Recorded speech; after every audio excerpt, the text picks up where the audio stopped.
Andrew, it's been nearly a year since we last sat down together. Very different time. It was in my London studio, and 8 days after that, you got arrested. What's the year been like for you? It's certainly been an interesting one.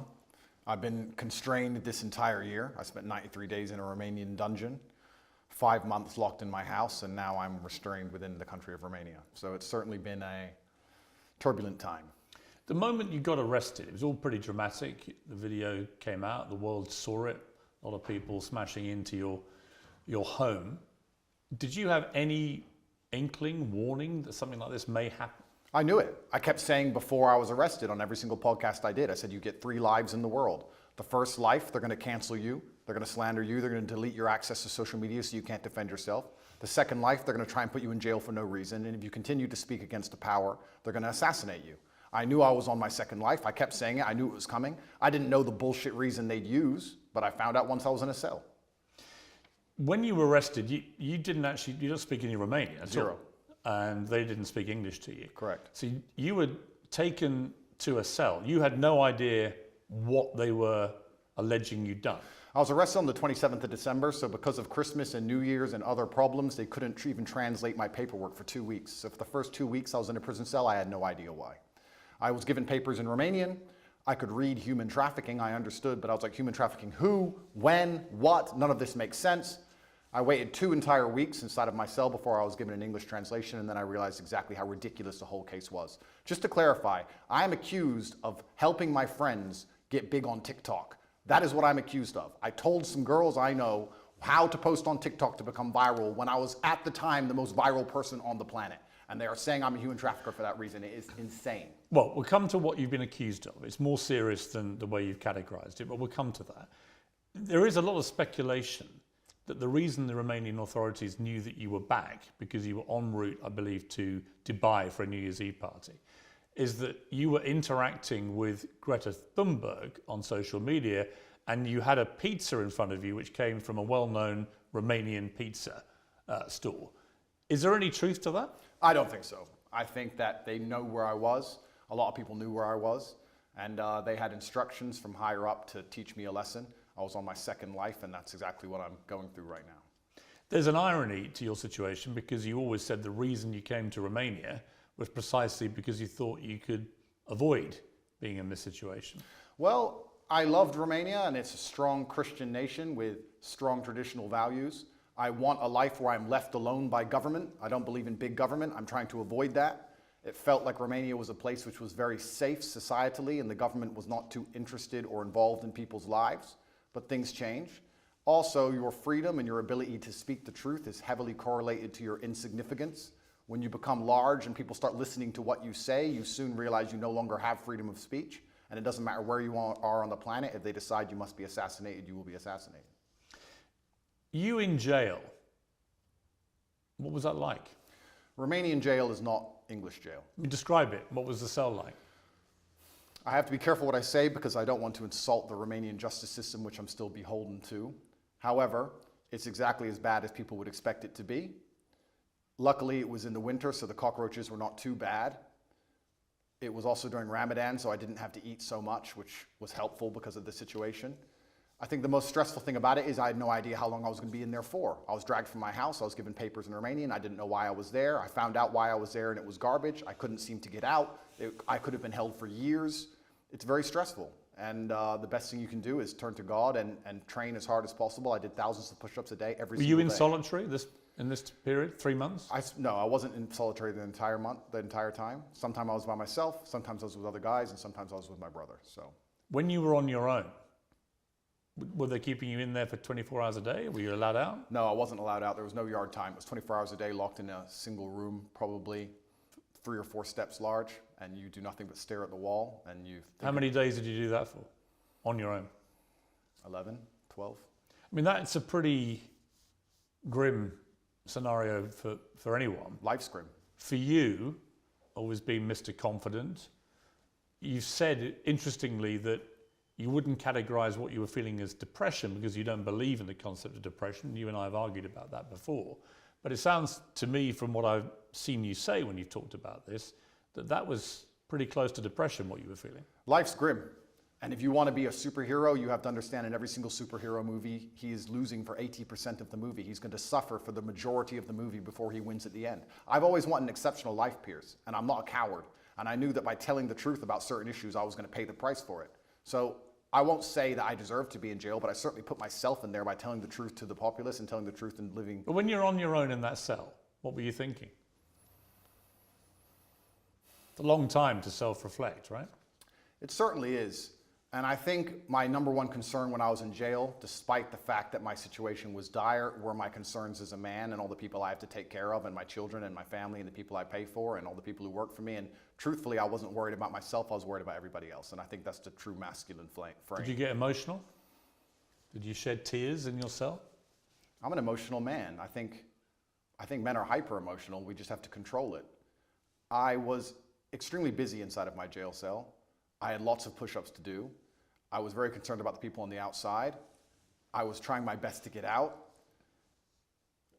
It's difficult for me to answer the question because it was an interesting frame of mind. I knew that God was watching and I had to perform. It's very difficult for me to go through life saying I'm the top G, I'm this, I'm that, and speak about mental resilience and mental toughness, and then the second I'm thrown inside of a solitary confinement cell, cower out.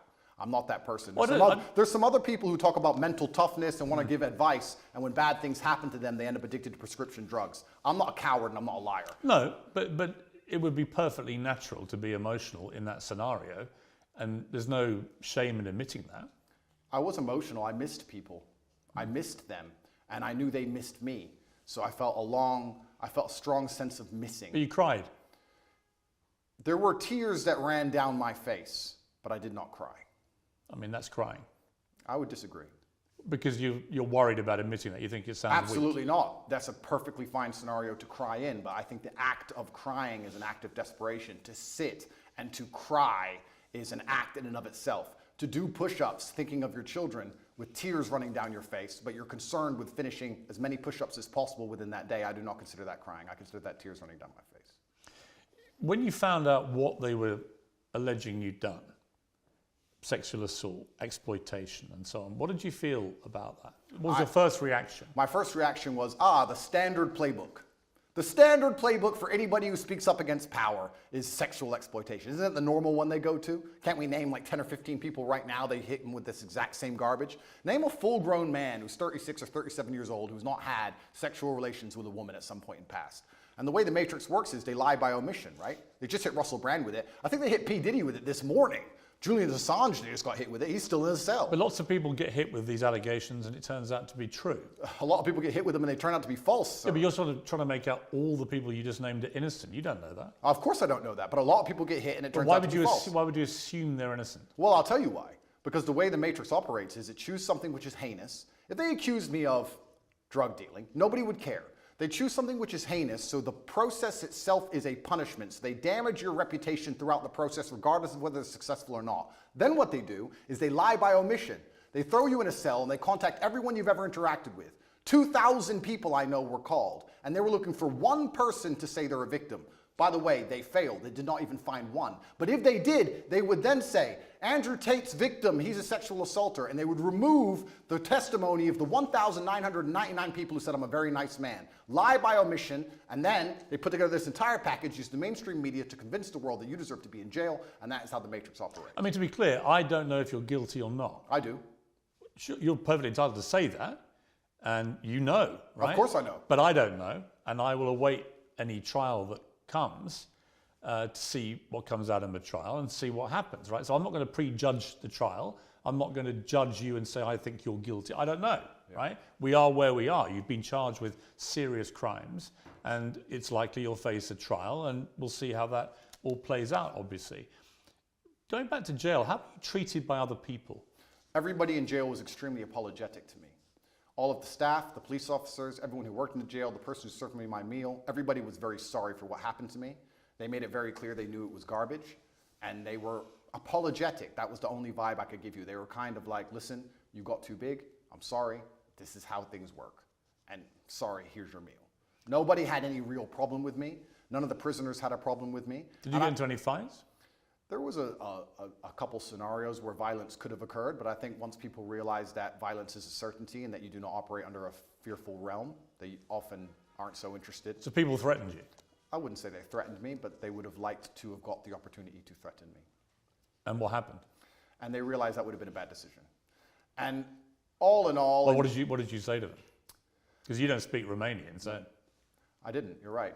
I actually used a quote from Street Fighter. I said, I quoted Dowson, and I said, they do not understand the secrets of yoga fire, because I knew they had no idea what I was talking about. It was near the washing machines, and they looked at me like I was completely crazy, and they walked away. There's more than one person? Correct. And they made it clear what? That they wanted to... I have to be careful what I say, because I'm still beholden to the Romanian judicial system. Yeah, but that's just an incident in jail. That's Correct. nothing to do with the system. An incident report was written, and it's better I don't mention it. But there was a direct threat to you. I've had threats, yeah, and I have threats every single day of my life, and I think jail is a hyper-pressurized version of reality, and you need to have an extremely strong mind so you don't attack yourself, and an extremely strong body so others don't attack you. And I understood that there was a threat of violence at all times, and I just decided to go through life extremely respectfully, but make it clear if that's a decision somebody else wants to make, that I'm prepared to partake. One of the things I would think about, other than my family, immediate family, but one particular member of my family, if I found myself in jail, would be my mother and what she would be feeling and what she'd be thinking. She's been incredibly supportive to me. I know yours has to you. Did you think about your mother? I was extremely concerned for her. I was concerned because the media establishment were hounding her. She was obviously very worried, but she knew she raised strong sons. But we're her number one protectors, and I was concerned for her. I wasn't concerned for myself in jail. I didn't even suffer in jail as much as I did when I got out. I didn't have nightmares in jail. I had nightmares once I left jail. I was in the middle of a battle. I don't think you get PTSD while you're fighting. You get it afterwards. I was in the middle of a battle trying to make sure that everybody I love and care about is taken care of and trying to make sure that bills are paid. Please understand, the day I was arrested, which is a year ago, every single bank account that I have was frozen. All of my assets were taken. I haven't had a dollar of money since January. You had 10 cars taken, I think. 15. 15 cars and how many properties? 15 cars, 6 properties, 20 diamond watches, gold bars, cash, land, every single bank account, millions and millions and millions of dollars. What was the total value of everything they seized? 16, 17 million. Pounds? Yeah. And they took all of it. And I still don't have access to any of these things. I mean, as we're doing this interview, you're expecting to hear sometime today as to whether you may get those possessions back. Is it all or nothing? Do you get it all back or nothing? Correct. As we sit here, the judge is deciding whether I get all of my items returned or I get none of them returned. And truthfully, under the law, I should have never had them taken in the first place. So we're going to see what the judge decides. And I have to put my faith within the Romanian judicial system. I have no other choice. I'm not a coward. I'm not going to run. But let's not talk about the Romanian judicial system. Let's talk about the judicial systems of the world. I've recently seen some very scary decisions in America and England and these Western democratic nations. You see people doing 20 years for attending peaceful protests. So you start to sit and wonder when you're in these situations, what is a trial? What is a judge? What is this? These are just people in a room. Which peaceful protest are you talking about? There's been a few. And who's got 20 years for attending a peaceful protest? I don't want to say names. I saw it somewhere on Twitter. Somebody attended, I think it was a protest, a pro-Trump protest, and they ended up getting 20 years. Well, if you're talking about the January 6th riots, they were riots where people died. Well, it's interesting. They're not peaceful protests. Well, it's interesting because the world is actually very nuanced. And what I tried... Well, that wasn't nuanced. That was a huge mob of what people I tried to do, attacking the US Capitol. Well, what I tried to do is I try to look at a broad spectrum of events, and I try to put things into a nuanced view, and I don't try and take a instant black or white point of view on things. And the fact that BLM were rioting and destroying the entire nation for months and during that exact week, and then some other people got together with an opposing political view and are facing serious prison time for doing less damage than BLM did. I find that kind of scary because people did die. Well, in a democratic nation, we should all be the same under the law. But Andrew, just to be clear, on January the 6th, people died. People died during BLM. I mean, there are certainly inconsistencies in the way groups of people have been policed. I think that's the same. That's the same whether you're talking about the BLM marches to the pro-Palestinian marches and so on, right? There's a lot of inconsistency. Well, then we agree. There's a lot of inconsistency in global policing, I think. I think that's a perfectly valid thing to say. But the idea that someone's got 20 years for being in a peaceful march is not true.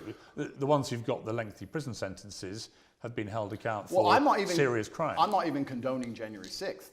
I don't even know the ins and outs of January 6th. I wasn't there. I'm not saying it should have happened. What I'm saying is exactly what you have said. There seems to be some massive inconsistencies in global policing now. So when you end up in a position where you're speaking against the system, as I do, and you understand that there are massive inconsistencies in policing globally, you start to sit down and seriously wonder if you stand a fair chance of a fair trial in any country on earth. I actually have to give massive credit to the Romanian judicial system, because a judge one day sat down and said, why are these boys in jail, and let us go. I don't know if I would have had a fair shot like that in many other nations. When you were released from jail after about 3 months, what was that feeling like? My brother and I were in the same cell at that time. We were extremely happy. I remember using the last of my mouthwash. During the day, I had some rituals to keep me sane, and I'd enjoy 1 swig of mouthwash a day. It's amazing how bored you get when you're staring at cockroaches, and even that sensation. So there were literally cockroaches in your cell? Correct. How many at any given time? At night, there was a lot of them. Like what, dozens or? Yeah, a few. There was an infestation. We did our best to kill as many as we could. It kept us entertained, but they're annoying to sleep with. But mouthwash was something I enjoyed every day. The sensation of mouthwash made me happy, and I remember using all of my mouthwash. And then instantly my brain started turning to all of the things I need to do. I'm a man, I have responsibilities. For 93 days I wasn't working. I started concerning myself with, okay, I'm about to get out of jail, thank God. I'm gonna leave. Who do I need to take care of? What's paid? Do I have any money left? Are bills due? Is mom okay? Are my children okay? And I just started thinking about work. And as soon as I got out, I didn't sleep for 3 days. How many children do you have? That's confidential. Why? Because I have enemies, and unfortunately I do not want to give them any information. But you have more than one? I have more than one, correct. Right. So obviously you're caring for your children. I understand that as a father, right? And obviously, and you have a partner? Yes. Are you married? No. I think I asked you last time and you were a bit cryptic about it. You're not married yet? No. You have a partner who's the mother of your children? Correct. The same woman as the mother of all your kids? It's confidential. It's a bit stupid to say confidential. It is confidential, Piers. It's I confidential. don't think you marry and have kids with is confidential, surely. It is, for me. Really? Of course, I am basically #1 enemy of the state, Piers. Look what they've done to me. What have they put me in jail for? At the beginning of this garbage, people were sitting there thinking, maybe he's a human trafficker. It's been a year. Who? Show me a picture. Show me a video. Who's even a victim? There's nobody. The whole thing is made up. Well, we're going to come to what they say you've done, right? We're going to come to that. But I'm just curious. You come out of prison. You've got no ability to access any of your assets. How have you been functioning financially since then? I believe in prayer and I trust in God. Well, prayer doesn't pay the bills. And I do my very best. But prayer doesn't pay the bills. Unfortunately, absolutely everything I own was seized by the Romanian state, so I'm just going to have to survive and do my very best. Yeah, but how? I'm doing my very best, Piers. Have you got wealthy benefactors helping you? I'm doing my very best. I wish I had wealthy benefactors. I wish I had people on my side. Yeah, but you can't function on no income at all. Seems you can. How? I'm doing my very best, Piers. What does that mean? It means I'm doing my very best. Absolutely everything I own is taken by the Romanian state. I don't have anything they don't have. How do you pay for food? I just have to do my best. What does that mean? It means that I believe in God and I pray. Well, God's not going to pay your bills. God has been paying my bills so far, it seems. It's amazing how far faith can take you. It's often when you have absolutely nothing left, people turn to faith, but you should turn to faith first, and you should believe in God when things are good, and He will be there when times are bad. Initially, you were put on this sort of rolling 30-day house arrest, and they kept renewing that month by month by month. And then in June, you and your brother and 2 others were formally charged with rape, trafficking, and forming an organized crime group to sexually exploit women. And there were 7 alleged victims named in the indictment. You said at the time, I look forward to being found innocent. You said earlier, who are these women? Well, there are 7 named in the indictment. Yeah, have you seen the videos of them on the internet saying we're not victims? They made us be victims. We told them we weren't victims. Well, that will all presumably be analysed in a trial. Do you know when the trial may be? I have no idea. It's going to be a long... Do you believe it will happen? I'm not sure. It could get to a point where a judge, anytime before the trial, decides his case is garbage and throws it away. If you ask me what I believe happened, it's very simple. They threw me in a jail cell knowing they had no case, knowing they had no victims, but they thought if they plaster me all over the MSM and they say that I'm a bad person and they call enough people, they will find the case they want. They couldn't find it. You name the date they charged me. They had 6 months to charge me. Usually the Romanian state, even the American embassy confirms to me, charges within 30 days. With me, they used all 6 months trying to build a case and find actual victims of an actual crime. They couldn't. They charged me on the very last possible day they could, unless they'd have to drop the entire case. And they charged me with garbage because they have nothing. There are no victims. I've done nothing wrong. And they've tried very hard. And let me say something very pertinent to the audience here. It's very difficult when you're thrown inside of a jail cell. You do not have access to social media. You do not have access to money. The entire MSM establishment are calling you a bad person. Hotlines are set up saying, if Andrew Tate's ever hurt you, call this hotline. You're a rich person where people may want to get money from you and exploit you and extract resource from you. And they're sitting here calling anyone you've ever known. They called my gardener's daughter, who I've never even spoken to, asking if I've ever done anything wrong to her or said anything wrong to her, trying to find victims of a crime that don't exist. It's actually a miracle from God that no one's come out trying to extract money from me. Whole thing is garbage. They could do this to anybody. Piers, they could do this to you. They could put you in a cell, put all over the media you're a sexual exploiter, and for 3 months talk about how bad you are when you can't defend yourself, and call everyone you've ever interacted with. And if anybody you were ever rude to once decides they want a payday or some fame, they can use it against you. It's insane. The Romanian authorities' prosecution files accuse you of using verbal and physical abuse to keep women in line, taking 50%, I believe, of the women's online income, although I believe that figure could vary, could be up to 80%. Is that right? No, they accuse me of exploiting women who did TikTok, the same women who say we were not exploited, he just told us how to do TikTok. Also, in the prosecution file, if you want to talk about it, there's not a single bank transfer. There's not a single piece of evidence for any money. So I'm accused of making money from TikTok, but they haven't found any money. There's no money, and the victims are saying, I didn't exploit them to do TikTok. The whole thing is a joke. What is, I think, problematic for you is the war room, which was a group miscategorized and misunderstood. It was called the war room. Correct. Okay. And it had a lot of people who were dubbed the generals who ran the war room for you. And the war room had 500 to 600 members who paid, I think, $6,000+ to be a member of this.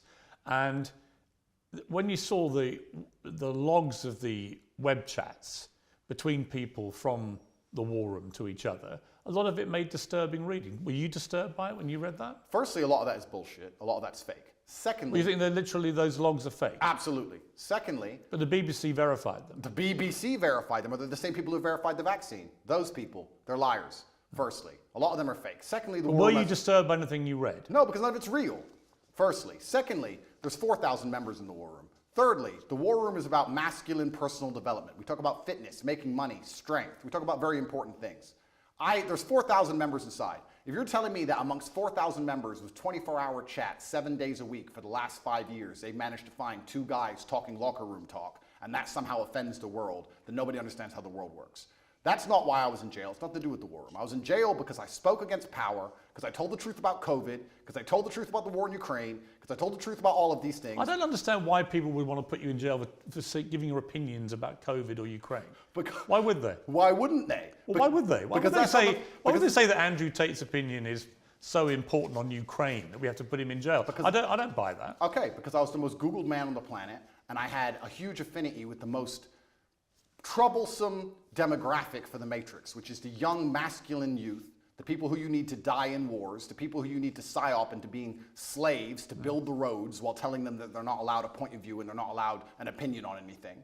And I was saying things which was going against the narrative. And the Matrix, the way it operates is it uses the MSM to purport lies, to inject slave programming into people's brains so that we live lives which are not good for us but are good for them. And I was sitting there unplugging it. Why would they sit there and say, we've put together this massive psyop, we're going to convince everybody to inject themselves with poison, and we're going to lock everyone in their houses, and it's all a lie, and we're going to let this one guy who everyone listens to... Andrew, it wasn't all a lie. Yes, it was. It wasn't. There was a new novel coronavirus. Okay, I'll tell you what. I'll tell you what the facts were, and you can then laugh at them if you wish. Sure. But there was a novel coronavirus, COVID-19. It was killing thousands of people a day. Really? Yes, That's absolutely. Scary. Yeah, and I know people who died.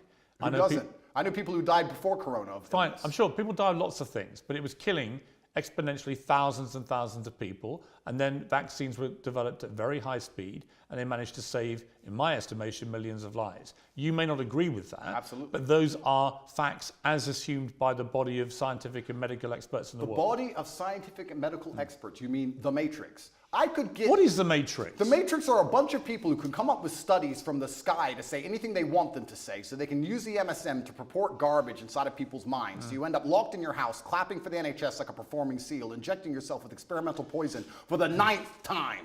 It's a lie. There was no reason to lock everyone in their house. More people died from missed cancer appointments than anyone ever died of COVID. People always got the sniffles before COVID, and they've always got it since. Let me ask you a question. Hang on, sir. it wasn't. Where has COVID gone? It wasn't. Diseases don't go away. It wasn't. Where's COVID gone? It wasn't. Well, the COVID strains have got milder, as indeed flu did. Flu used to kill. So it's gone away now. Well, flu pandemic in about 100 years ago killed 50 to 100 million people, and it's got steadily milder over the decades since. This is normal medical science pathway for most pandemics, right? So on that, I mean, your sort of cast iron, it was all matrix MSM nonsense, is palpably untrue. Well, I'll tell you why that's not untrue. Let me tell you my personal experience with COVID. I'm an extremely logical person. At the beginning, when everyone was dying, dropping dead in the streets in China, which I never saw, by the way, funny, and the Italian hospitals were full, English hospitals were never full, funny. Me and my brother sat there and said, if this disease is so deadly and can damage us as strong military-age males, then the world is over. So there's no point in hiding in our house. We decided to go to Sweden. On day one of COVID, day one when everyone still believed, we went to Sweden. Why does no one talk about the fact that Sweden was open the entire time? Why does no one talk about the fact they didn't have masks or lockdown or vaccines? My brother and I partied in nightclubs 7 days a week for 3 entire months while everyone in England was locked in their house. Sweden actually had a number of restrictions.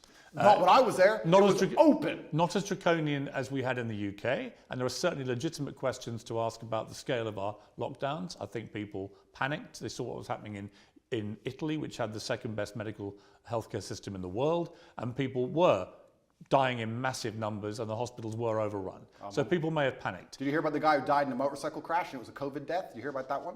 Well, there was certain Downing Street didn't seem very concerned with there COVID. There was a long debate about people dying of COVID or with COVID. I know all that, but the bottom line for me, it is indisputable that COVID was a deadly pandemic that killed a lot of people. It turned out a lot of older people more than young people, but they didn't know that at the time, not for a long period. The vaccine saved millions of people's lives. There are legitimate questions about some of the boosters, about some of the side effects of the vaccines, as there are, by the way, with all vaccines. But the idea that COVID is some invention by the matrix to suppress and control its people is for the birds, Andrew. It's for the birds. It seems the birds and I are friends. I don't think a smart guy like you actually believes that. Of course, and that's one of my problems. One of my problems I have with you is that I think you are intelligent, but I think you also adopt positions that you know are going to get the anti-matrix mob inflamed. And it's just these all-encompassing views you have. COVID was a load of nonsense. Vaccines are all dangerous and killing more people than they say. Never said that. I said the COVID vaccine. Well, COVID vaccine, well, you don't think they worked? No, of course not, because the idea of course vaccine, they worked. The word vaccine in and of itself is that you get... They save millions of lives. If you get a vaccine, you do not get the disease. They changed the definition of vaccine in the dictionary so they could continue to inject us with this pointless poison. I had the vaccine for polio. I've never had polio. You got the vaccine for COVID, and you're bragging online how you have COVID for the 8th time, but it's not that bad because you've had 6 injections. It's insane. And please understand my position. Please understand that I'm a person who doesn't believe any of these studies, don't believe any of this garbage, don't believe the Matrix. I'm a person who was in Sweden for 3 months as everyone was afraid, locked in their houses, partying at will. It was perfectly fine. They had a lower death rate than the UK. They had a much higher death rate than their neighbouring countries in Scandinavia. Did you know that? They had a lower death rate than the UK. Did you know that? It doesn't, no, I didn't know that. It doesn't matter to you? Of course not. So you wouldn't compare them to their immediate neighbours. You'd only compare them to a country in the UK. If you think lockdowns worked, Piers, if you think lockdowns... I think lockdowns were only acceptable as an immediate panic move, which it was, before there were vaccines. The moment they had a successful vaccine program that worked, then there was no justification for further lockdowns. You're a very important person, and you're very well respected. I'm not important, I'm a journalist. No, you're very important, and you're very well respected within the UK, and you've been famous for a very long time. Were you invited to the party at Downing Street, or were you not in that circle? No. No?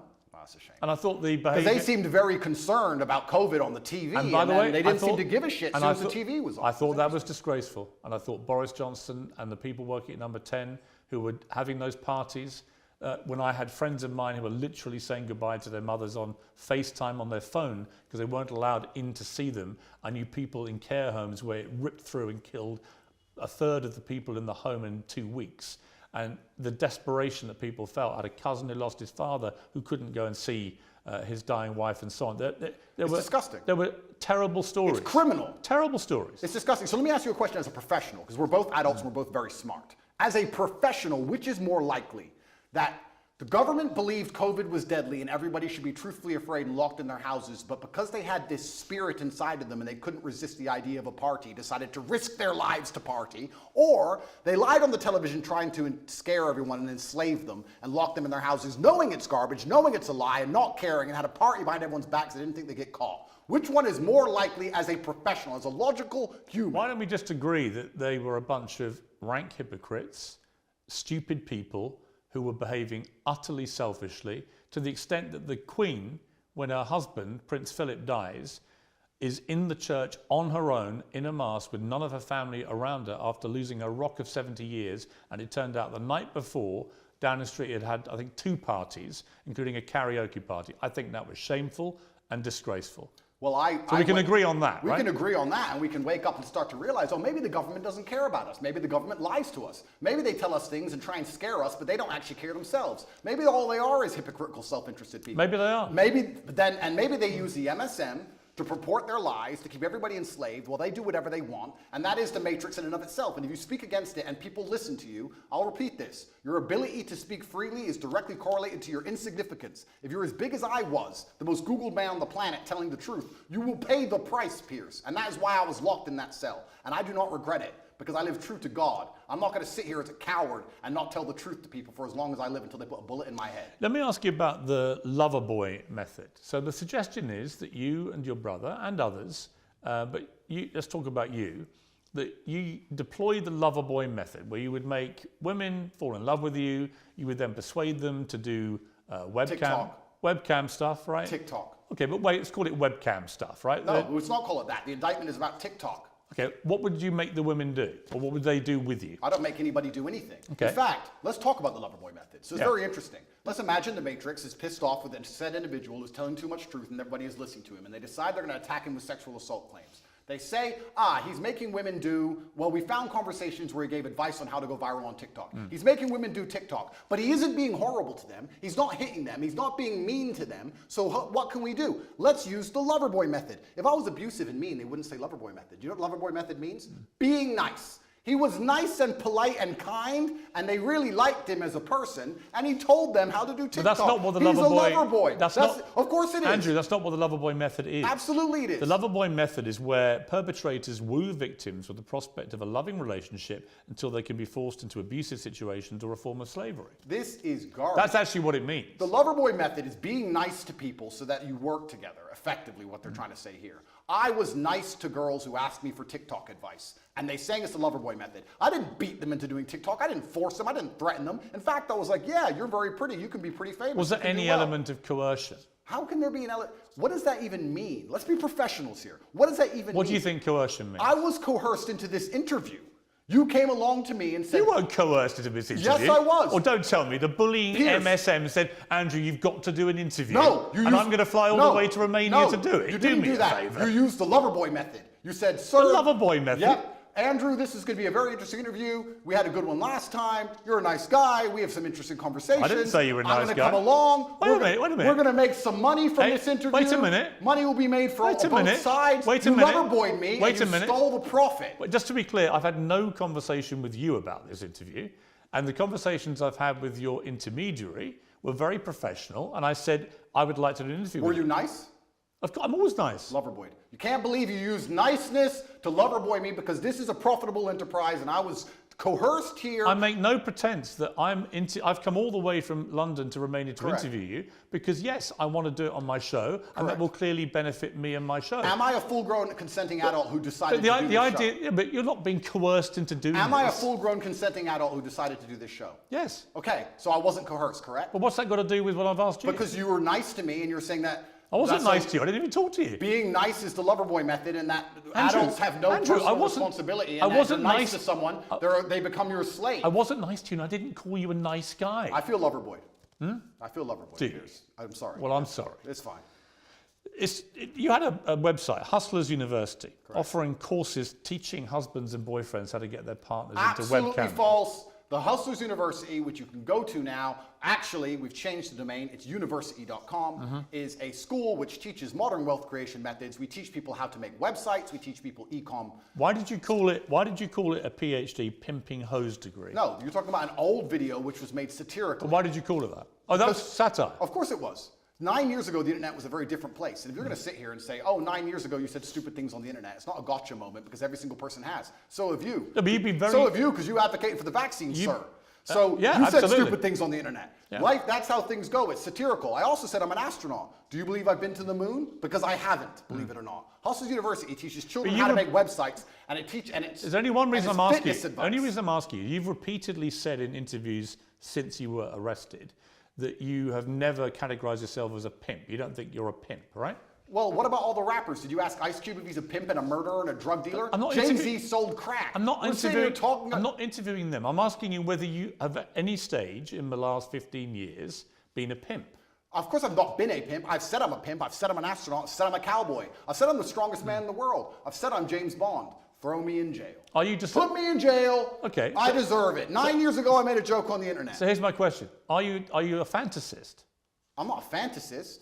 Do you have a persona that's just not you? Of course not. I am me. Well, if you are you, why would you repeatedly call yourself a pimp and then now say you've never been a pimp? Are you going to sit here and say that because I've once said, oh... I'm curious whether if you're trying to say to me you didn't mean any of the things you said. So I'm asking myself, well, why should I believe anything you say now? In other words, is what you say actually what you mean? Is Andrew Tate real? Or do you have a complete persona that you've fueled for money that has nothing to do with the real you? I don't know. You tell me. I exaggerated on the internet 9 years ago for comedic effect. I'd walk into a nightclub and there'd be girls at my table, like every other man who walks into a nightclub, and I'd say, pimpin'. Oh no, put me in jail. 93 days was not enough with the cockroaches. I should go back. This is a matrix attack, Piers.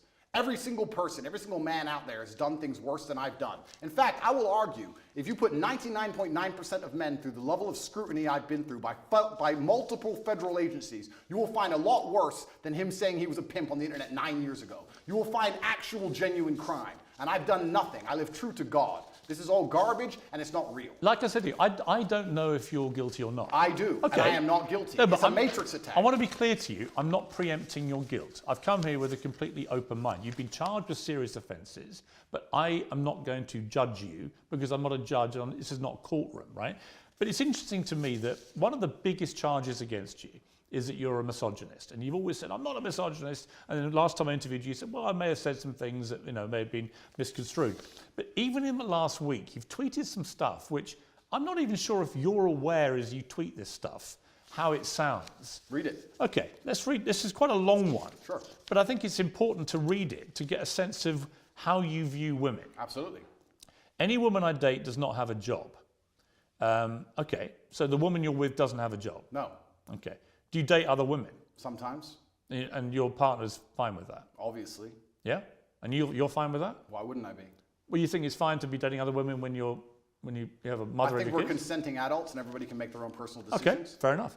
Why would I be working so hard, you say, to have hundreds of millions for my woman to waste her life enslaved pennies? No.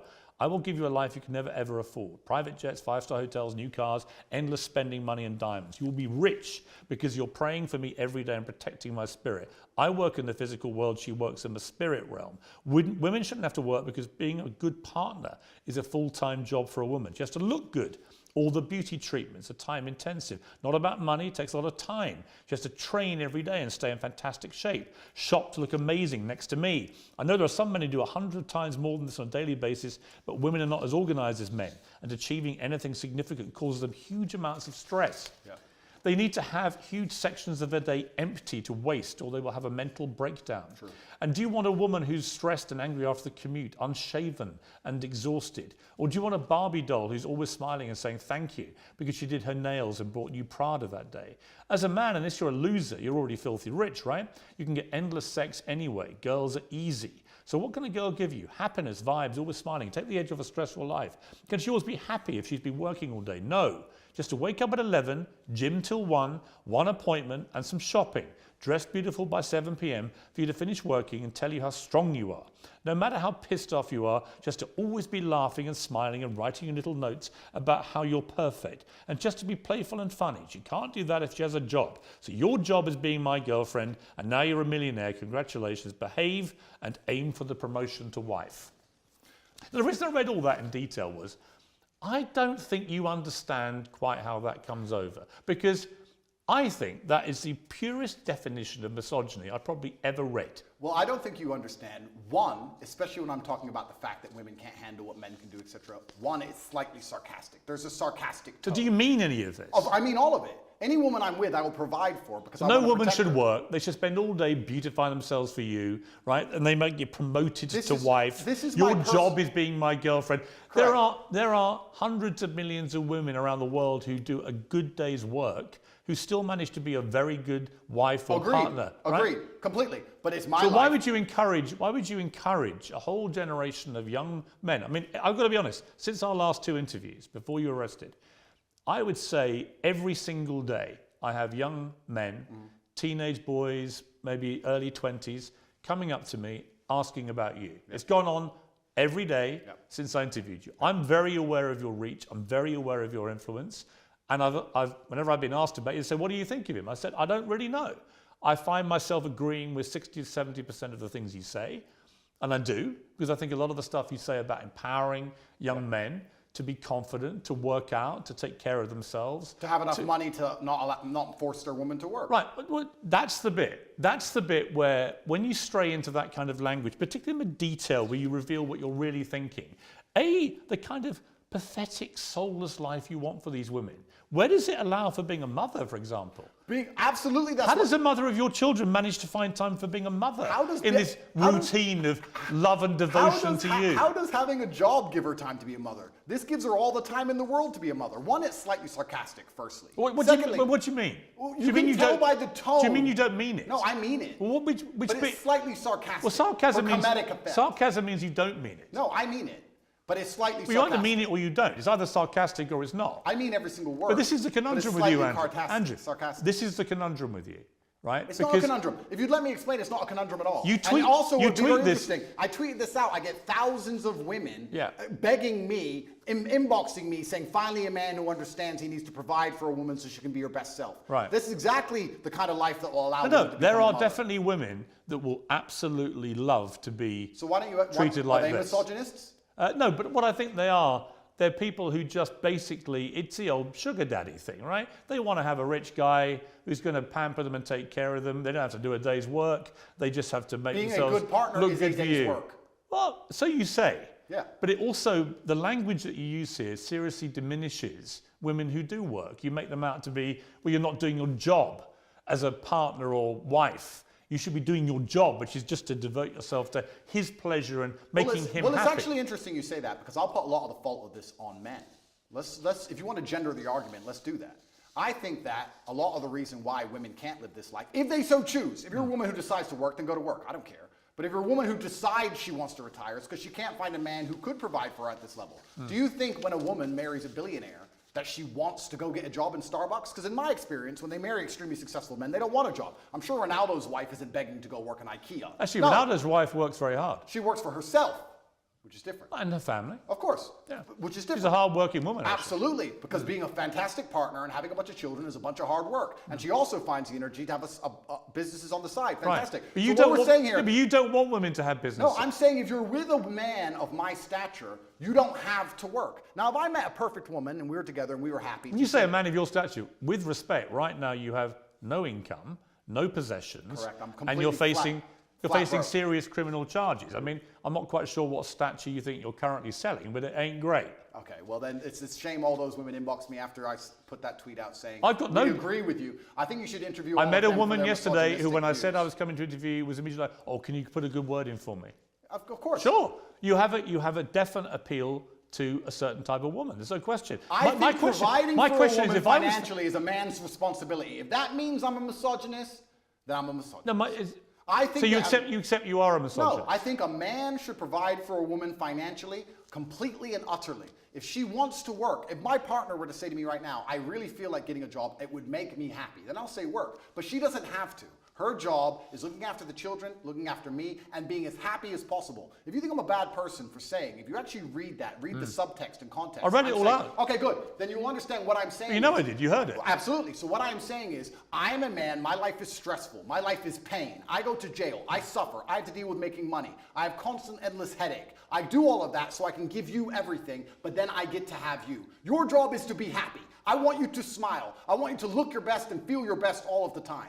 If am I a misogynist for saying that I go through so much pain so that we can be financially secure, so I hope the woman I care about does not have to work a job. If that makes me a bad person, then so be it. Because all I'm saying is I want to take care of her in every single realm. I take care of her physical safety. I take care of her financial security. That is my job as a man. And if more men acted like me, you will see that the world would be a happier and better place. The women who say, I really want to work, I want a career, that's their prerogative and their decision. They're allowed to do that. But also, often the reason they do that is because they can't find a man they trust to take care of them. No. I've had this from women in their own mouth. If I found a man who was financially secure and as smart as you, I wouldn't be doing this garbage job either. Why was I psyoped into working to pay taxes when I should be at home having children with a man I adore? It's a psyop. Andrew, there are so many women that will listen to that and be laughing and mocking you. Say, don't be so ridiculous. I have a job that I love. Maybe they're being paid even more than their man, right? The real world isn't the one that you categorize. The real world is varied and nuanced, but I am talking about my life experience. My experience, any woman I love does not have to work unless she decides to. Fine, you're the boss, you're in charge. Her job is to make you happy. Her job is to make herself look good. Her job is to work out for your benefit, blah, blah, blah, blah, blah. It is actually just misogyny. Do you think a woman looking good, do you think a woman looking good and working out has no benefit at all to her? Of course it does. Okay, so it's not for my benefit, then, is it? No, but you see, but when you talk about young, no, I don't. When you talk about young men and you tell them to work out and take care of themselves, I cheer you on. Right? I want that. I've got 3 sons. I want them to feel that way. Don't you want them to become very rich and successful and have a woman who relies on them and have a beautiful family? No, but I don't want a woman who's subservient to them. Why is subservience? Why is a Literally, woman the tone of the tweet I read is subservience. So you did another tweet this week. Men love by telling you what to do and not allowing you to make stupid decisions. We save you from the female inclination to make stupid choices. If a man isn't giving you instructions, he doesn't love you. If you won't listen to a man's instructions, you don't love him. The whole language is so ridiculous. Let me change the language then. Well, you tweeted this to 8.2 million people. Correct. So let me say this. A father loves.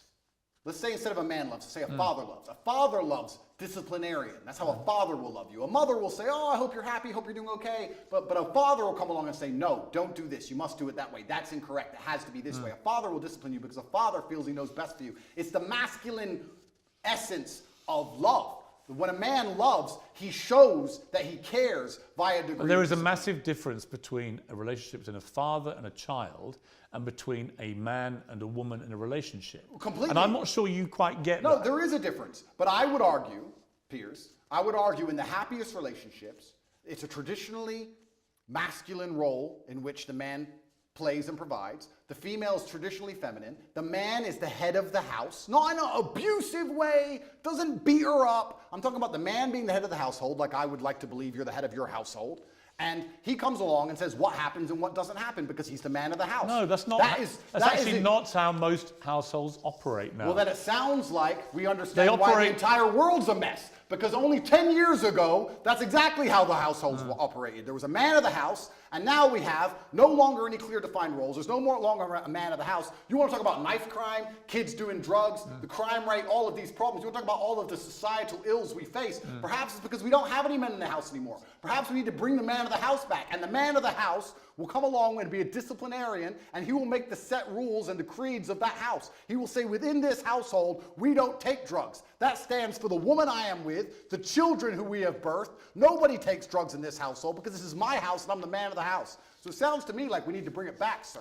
Yeah, listen, it's all good macho stuff, okay? And I know lots of young boys who listen to this and go, wow, that's how I should be. Then I read the detail of your tweets. And again, come back to this. We save women from their female inclination to make stupid choices. Females are emotional. If a man isn't giving you instructions... Now, females are emotional. Hang on. Piers, he doesn't love you. All this stuff is designed to, exactly as you've just articulated, is designed to make young men feel that the only way they can be successful in life is to effectively have their women under control, give them instructions that, they have to obey. Don't buy women Prada, you'll end up in jail. You can buy them Prada, but let me finish my point. My point is that it seems to me, from reading your tweets, even now, that you have a blind spot when it comes to how they sound. It may be that the legal problems that you're in, which might be extremely serious, and we'll see when the trial happens, but it may be that in your head, nothing you've done is remotely inappropriate, because actually in your tweets you can see there's an element there of wanting coercion and control. You want to control women, you want them to be effectively your servants, slaves, for want of a better phrase. Slaves who get Prada and get to work out in the gym and get to look good. But you understand, do you understand the point I'm making? No, I don't. Which is that in your head, the line is blurred so much now with this macho rhetoric that you've actually lost track of how this sounds. Piers, all of the things Even when I read that stuff to you, I could see you looking at me and your answer is, I was being sarcastic. No. And I said, well, where? And then you go, well, no, I meant it. Well, it can't be both. I meant it, and I said you either mean it, you either mean it, or it's, well, no, because sarcasm means you don't mean it. Piers, all the things you've just described. Do you accept that? No, You're a smart guy. You know what sarcasm means, right? Absolutely. I said it has a sarcastic tone for comedic effect. All the things I'm saying and the things I've said are basically the way the entire world thought only 10 years ago. You may buy into the PSYOP, you may buy into the new thing. I don't buy into any PSYOPs. We just talked about the vaccine, sir. Yeah, the vaccines weren't PSYOPs. Of course not. No. So I believe that there should be a man of the house. You had a polio vaccine, right? Correct. Why? Because I didn't get polio. I wouldn't have a COVID vaccine because I'd still get COVID. Plus probably myocarditis and have a heart attack. So we believe there was a man of the house 10 years ago. Do you think statistically more people got myocarditis by having the vaccine or not having it? I think statistically we need to bring it back. You don't know, do you? Why would I know? Why would I look at the statistics why would you bother that come from the matrix itself? So the matrix, so every fact you don't like, because it doesn't suit your agenda, you just dismiss as matrix bullshit. No, I'll give you a very simple way I view the world. COVID can't hurt me, so why would I take their injection? You don't have to. Point two. You don't have to take it. They tried to make us, including you. Yeah. You told people they should why? have the vaccine. You know why? And if they don't have it, they shouldn't leave their house. You know why? Because at the time, the scientists, and by the way, scientists is ever evolving. At the time I said that, the scientists said if you had the vaccine, it would prevent you transmitting the virus. The Matrix. That turned out to be wrong, and they issued updated advice saying further studies said that actually you could transmit it. And at that point, you know what I did, which you never do? I held my hands up and went, I was wrong because the advice changed, and now I would not say the same thing. That is called actually evolving opinions when facts change. That's actually how a civilized democracy works. Oh, is it? We live in a civilized democracy, do we, sir? I actually would argue that point with you for a very long time. I don't think we live in a civilized democracy. Another point I want to make here, if I had cancer or if I was at threat of a genuine disease which could actually harm me, would the NHS text me 10 times a day trying to get me treatment, or would I be sitting there waiting for 8 months to even get an appointment? They wouldn't care about me and they'd let me die. So the fact that they will endlessly text me and try and beg me to get this poison should have been an alarm bell for anybody with a brain. Actually, I'll tell you what the NHS has sent me. I'm a 58-year-old man. In the last few months, they've sent me one about a flu jab, which I'm going to have. Because I think it stops you getting flu, and flu's nasty. A COVID booster, which I won't have. I think I've had enough of those. I'm fine with that, thanks. They sent me one about having a check for bowel cancer, which I've done and came back negative, and so on and so on. The NHS texting system is for our benefit. You don't have to do it. No one's holding a gun to your head. The Matrix isn't saying, if you don't have this, Andrew Tate, we're gonna do something to you. Do you have any idea? You've not been treated in Romania by their system because of anything to do with COVID vaccines. And your attempt to try and persuade people that that's the case is ridiculous. And you know it's ridiculous. Do you have any idea how difficult it was to remain unvaccinated, Piers? Let me tell you from somebody who was unvaccinated and traveled the world. Do you have any idea how difficult that was actually to do? Yes, because countries have border controls. Oh, because they tried to force everybody. So to sit and say they weren't trying to force, you know what they did? They said, come get the COVID vaccine. It's good for you. It's going to help. They tried to coerce you by being nice. They tried to lover boy everybody. They tried to use the lover boy method to force people to get the COVID vaccine. It just came to, we need to put all these people in jail. Andrew, they were being nice to people, trying to help them. Unbelievable. Nobody forced you to have it. Did you have the vaccine? Absolutely and utterly not, sir. My principles are not for sale. I would have stayed in my house to the end of human time and sat there as a pureblood, the last one, the last pureblood on the planet before I inject myself with poison. You're not making an MGM trailer. Yes, I am, because it's a matter of principle. I am not a farm animal. My blood is mine. It does not belong to the government, and I decide what is in it. Right. All right, so you have a polio vaccine, but not Correct, a COVID one. correct. So your brilliant brain has determined that you know more about the medicinal and scientific benefits of individual vaccines. And the polio one, you decided with your brilliant brain, we'll have that. But even though a lot of people, by the way, have had side effects to polio vaccines, did you know that? Yes, correct. Is that the Matrix doing that? No, I didn't say the Matrix gave them the side effect. Oh. I've just told you all the reasons I didn't get the vaccine. Right. You've already described it at length. But you work out with your brilliant mind which vaccines to have? Correct. Okay. Correct. Okay. You realise You can join my email list on CobraTate.com. You can sign up for free, and I'll tell you which vaccines you should I wouldn't come to you for vaccine advice. Why? Andrew? Because you have zero experience. I didn't get the COVID one. Advice. I obviously did pretty good. I avoided the poison shot while everyone else got it, so I'm actually pretty proud with my track record. What happens if you're found guilty of the things you're charged with? Well, then I'm going to have to go to jail, I assume. What's the maximum sentence you could get? I don't know. Yes, I don't. you do. I actually genuinely don't. You've never asked your lawyers? It can be between 3 to 8 years, I Right, think. so you do know. I don't know the maximum. But if you were to serve 8 years, having served 3 months and know how bad that was, could you cope with that in a Romanian jail? Interesting question. Could I cope with it? Yes. Would I be the same afterwards? I'm not sure. What do you think even the 3 months did to you as a man? Well, it was a fantastic test from God to make sure I am the man I say I am, because I think there's a lot of people who speak about masculine excellence who are not the men they say they are. When trouble appears, you often learn that they are nothing but postures. I had nightmares for a very long time. I couldn't sleep. I struggled with certain things. I would check my bed sheets every single night for cockroaches religiously. I had a problem with that. But I never turned to therapy. I never turned to drugs. I understood that all of these things are from God and they're given to me so that I can become a stronger version of myself. And I welcomed them all and I embraced them all. And now that I'm a better, not completely, but almost better, part of me actually misses my nightmares, Piers. Part of me misses training all night. I didn't sleep for weeks, months. You said you didn't have nightmares. No, I had nightmares. I said I didn't have nightmares in jail. When I left, I did. And I kind of miss it because I had so much time in the day to get things done. And now I'm sleeping a full 6 hours. I feel a little bit lazy. So perhaps I need another test from God. And if God decides, Allah is the best of planners, if he decides I need 8 years in jail, then I will embrace those 8 years in jail and do my absolute best to come out as the most formidable version of myself. Have you felt suicidal at all in the last year? I don't believe in suicide. It's haram. I know, you said that before, but did you feel like you may want to end it all? I would never kill myself under any circumstances. So the day they put that on the news, when they finally take me out, you can know it's a lie. It's haram. I would never kill myself. Lock me in that cell for the rest of my life. I would never kill myself. While you were under house arrest, you tweeted this: avoid women who go to festivals. They're either on some loser's table who's feeding them cocaine or in a crowd of sweaty peasants because they're a sweaty peasant. Endless Instagram stories screaming and having fun to prove to the world they're worthless. Hard pass, festy hoes. Correct. I tweeted that, yes. Again, why would you categorize all women who go to festivals in such an unpleasant way? I actually categorized all men who went to festivals also. Did you read that tweet? Why are you gendering the argument? I think all people who go to festivals are stupid. It is peasantry. I've never been to a festival in my life. I'm not going to stand there and scream and jump up and down for some other human like he's God. I think the whole thing is embarrassing, all of it from head to toe. It's all sweaty peasantry and it's all just drug-fueled insanity. So why are you gendering the argument when I insult the women who go to festivals and also the men who go to festivals, because all of it is peasantry head to toe and I do not regret it. All festivals are peasantry. Anybody who goes, I do not associate with. I've never been to one in my life. I never will. So if you've never been to one, how do you know what they're like? I can see enough. I've seen the sweaty bodies bumping into each other, high on ketamine, pretending that the song they heard on the radio at home is now more fantastic because they're listening to it from a loudspeaker. I get it, but it's embarrassing. But to be clear, you've never been to one. Correct. Okay. My infinite brain that understands vaccines perfectly we've also established understands. we have established your brain is unique. Correct.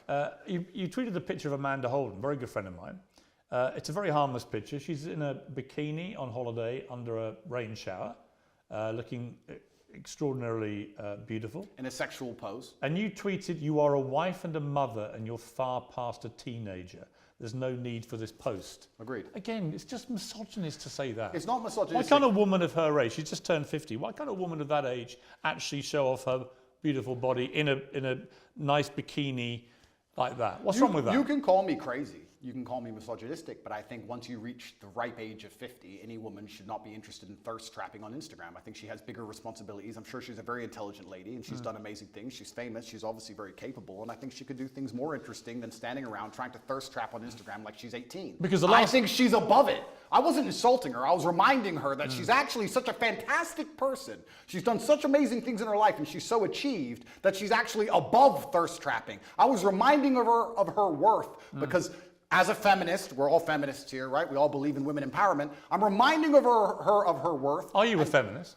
Sure. Well, you're not though, are you? I believe in feminine empowerment, and I think feminine empowerment is in... Yes, I do. And feminine empowerment is in modesty. Modesty is empowering for females. You only believe in... Taking your clothes off for men on Instagram is not empowering. It's empowering when you say, no man but my husband can see my body. That is female empowerment. And I was reminding her of that. I was reminding her of her ripe age and her intellect. And there is no need for that. How old are you now? I am 36. 36 years old. Correct. At what point will your antics, chugging your cigars and your ripped body in your compound with your security and your Bugattis, at what age does that become a thirst trap? I don't know if that ever stops being a thirst trap. So it's fine for you. Once again, one rule for the man, another rule for the woman. Well, it's interesting because I've never heard this argument before, but I'm extremely intelligent and I've already deciphered how this is going to go from head to toe. It's called, I guess we can look at peacocks, right? The male peacock, he shows, look who I am, look what I can do, look at my achievement, look at my beautiful feathers. And I guess you could call it peacocking to a degree. I'm showing the world. I'm extremely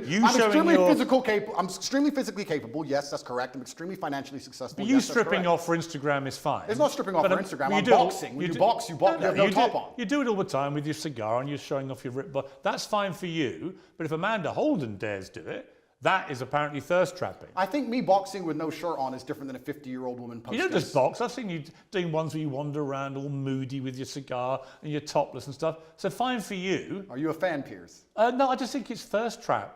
Do you? Yeah. Well, I don't do that. Perhaps it's successful. Maybe you should start. Perhaps it's successful because I do have a lot of female fans out there in the world, and they pretend I'm a misogynist, but it turns out that 85% of women on the planet seem to agree with me. Every single woman I've ever met in real life agrees with me. I have no female hate at all. I've never had negative interaction with women ever. Yes, you have. With who? Well, what about the BBC journalist that came to your compound? Lucy. Yes. I've never had a negative interaction with a female I don't think she was a fan. I think she was. I would categorise that as a negative interaction. Well, she seemed to follow me around for a long time. I think she was a little bit There are obsessed. lots of women, Andrew. There are lots of women I know personally. There are lots of women who find you incredibly offensive. I don't think so. Right? It's their right to. It's your Of course. It's your right to not care. Yep. But the idea that somehow you're this beloved person for the world's females, I think is not true. You are for a certain type of woman who likes to be treated in the way that you like to treat women. Well, let's counter that argument, right? Because the world, as I said at the beginning, is nuanced.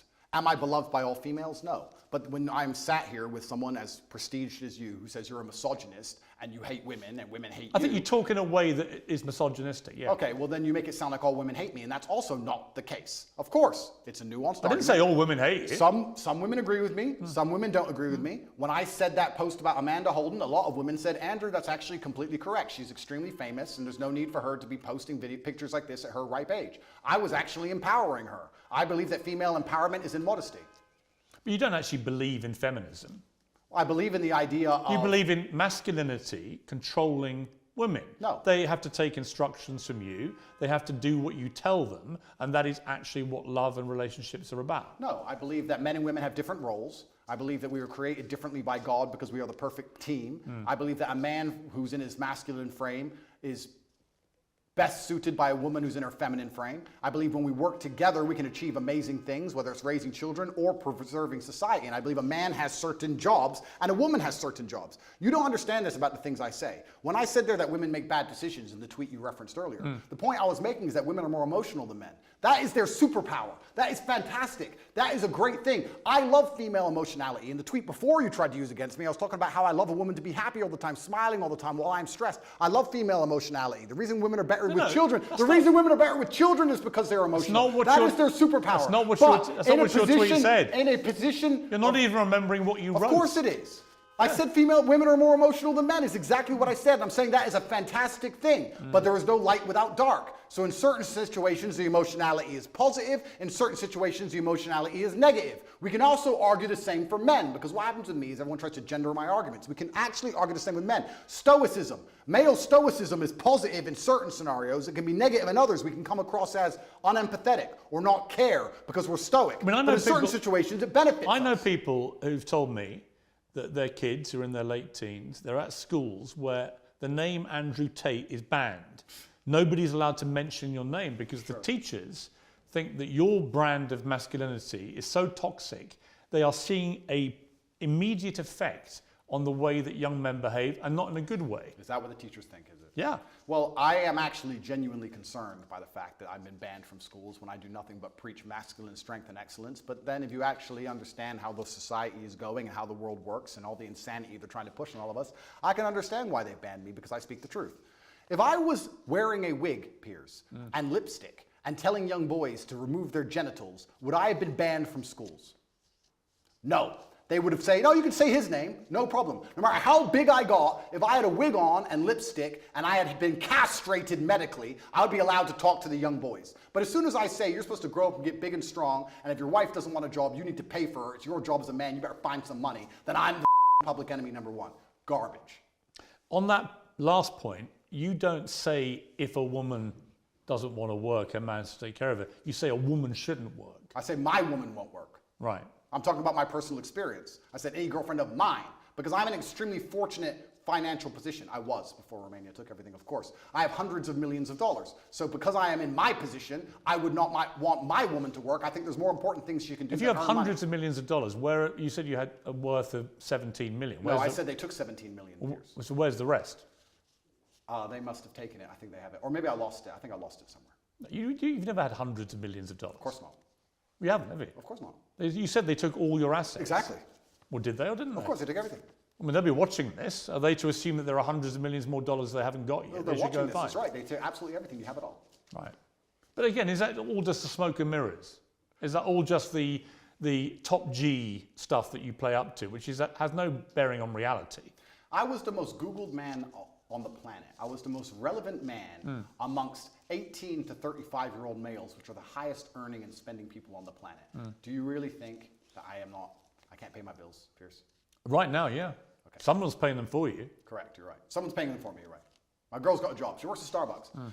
Exclusive, Andrew Tate's girl, top G's girl works in Starbucks to pay the rent. I've been exposed. See, again, I don't know what to believe when you say stuff like that. Well, I'm telling you, my friend, that the Romanian state... I think you deployed deliberate smoke and mirrors because you think it plays up to the brand. The Romanian state have taken all of my money and I'm just, getting by. That's what's happened. Do you worry about your impact on young men? I think that... Because, like I said, I'll be completely honest. I think a lot of what you say, they should be hearing. Yep. And I've tangible proof every day when I walk around that they are listening to everything you say. Yep. But there is other stuff you say where I don't want my sons, especially in that impressionable late teenage, to be listening to that. Correct. And that's a very... And I don't want my daughter to grow up and think that actually her only success in life will come if she's at home as some kind of servant to her man. Well, that won't be her only success, but that's a very professional question, and I'll give a very professional answer.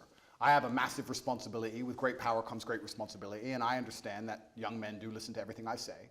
I do think I say good things, but you also made a very pertinent point there. You talked about the impressionable age of a teenager, and it's very easy for a teenager with their hormones and their lack of life experience to take the things I say and weaponize them and use them in the incorrect context. However, that is not my fault. You could argue that 16 and 17-year-olds can look at anything on the internet and misunderstand it. You could argue that all of this transgender garbage and all of these rappers talking about killing each other and all these drill artists talking about stabbing their enemies could be misunderstood by a 16-year-old. I agree.